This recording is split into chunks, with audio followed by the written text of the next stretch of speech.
The story of Peter Gotti is a somber narrative of a man who spent his entire life caught between the mundane reality of a working-class existence and the violent, high-stakes drama of the American Mafia. Born on August 15, 1939, in the Bronx, New York. Peter was the eldest of 13 children born to John and Fanny Gotti, while the name Gotti would eventually become synonymous with the peak of organized crime in America. Peter's early years were remarkably ordinary. He was a quiet man, often described as less intelligent and far less charismatic than his younger brother, John Gotti. For decades, Peter lived a life that seemed entirely separate from the underworld. He worked as a sanitation worker for the New York City Department of Sanitation, earning a modest living and staying out of the headlines, while his brother, John, climbed the ranks of the Gambino crime family with ruthless ambition. However, in a family bound by the blood oaths of the Cosa Nostra, a quiet life was never truly an option. By the late 1970s, as John Gotti became a rising star in the criminal underworld, Peter was gradually pulled into the fold. He was eventually made into the Gambino family, a ritual that signified his full induction into the Mafia. Despite his high-ranking position as a caporegium, or captain, Peter remained a peripheral figure in the public eye. He was known as the One-Eyed Jack due to a severe case of glaucoma that eventually left him blind in one eye. While John Gotti wore expensive suits and courted the media, Peter often looked like a common laborer, maintaining a low profile that some attributed to a lack of ambition and others to a genuine desire for privacy. The true weight of the Gotti legacy crashed down on Peter in 1992. After years of avoiding conviction, John Gotti, the Teflon Don, was finally sentenced to life in prison. The leadership of the Gambino family, once the most powerful criminal organization in the United States, was left in a state of chaos. Initially, John Gotti attempted to run the family from behind bars through his son, John Jr. Gotti. Peter served as a loyal bridge between the imprisoned boss and the streets.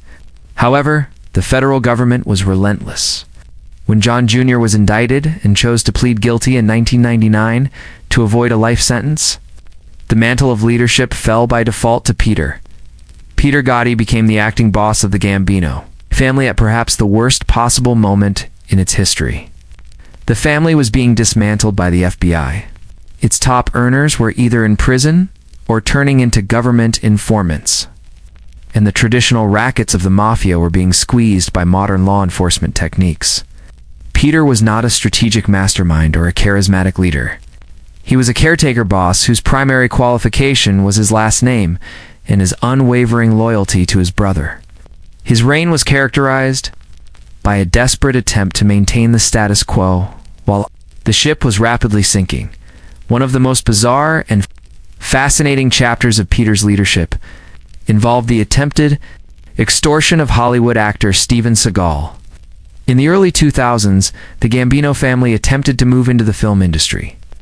Pressuring Seagal through his former business partner, the plan was to force the action star to pay hundreds of thousands of dollars for every movie he produced. This case highlighted the desperation of the Gambino family under Peter's watch, as they moved away from traditional waterfront and construction rackets into more reckless and high-profile schemes. It also brought unwanted federal attention that Peter was ill-equipped to handle. Beyond the financial struggles, Peter was haunted by his brother John's desire for revenge. John Gotti never forgave Salvatore Sammy, the bull Gravano, underboss whose testimony had been the key to his life sentence. From his prison cell in Marion, Illinois, John reportedly demanded that Gravano be eliminated. Peter took this command as a sacred duty. He authorized a hit squad to track Gravano to Arizona, where the former mobster was living under a new identity. The plot involved high-powered explosives and a long-range surveillance operation. However, the plan was a failure from the start.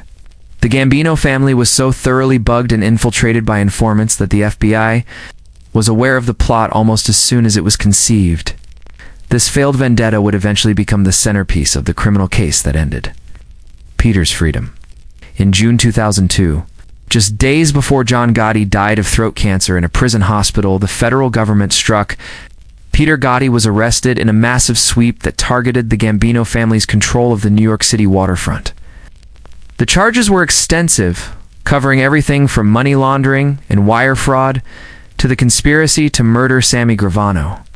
When Peter appeared in court, he was a stark contrast to the image of his brother.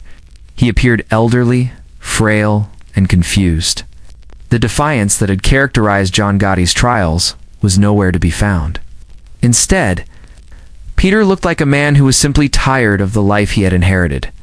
During the trial in 2003, prosecutors painted a picture of a man who used his family name to maintain a grip on a dying empire. They presented evidence of his involvement in the extortion of dock workers and his role in managing the family's illegal gambling operations. The most damaging evidence, however, came from the botched murder plot against Gravano. In 2004, Peter Gotti was convicted on all counts and sentenced to 25 years in prison. Combined with a previous conviction for racketeering, it was essentially a death sentence for a man who was already in his mid-60s. The final years of Peter Gotti's life were spent in the Federal Correctional Complex in Butner, North Carolina. His health deteriorated significantly as he aged. In addition to his blindness, he suffered from heart disease and the early stages of dementia. He became a forgotten figure, a remnant of a bygone era of New York history. His lawyers made several attempts to secure a compassionate release, arguing that he was a frail old man who posed no threat to anyone.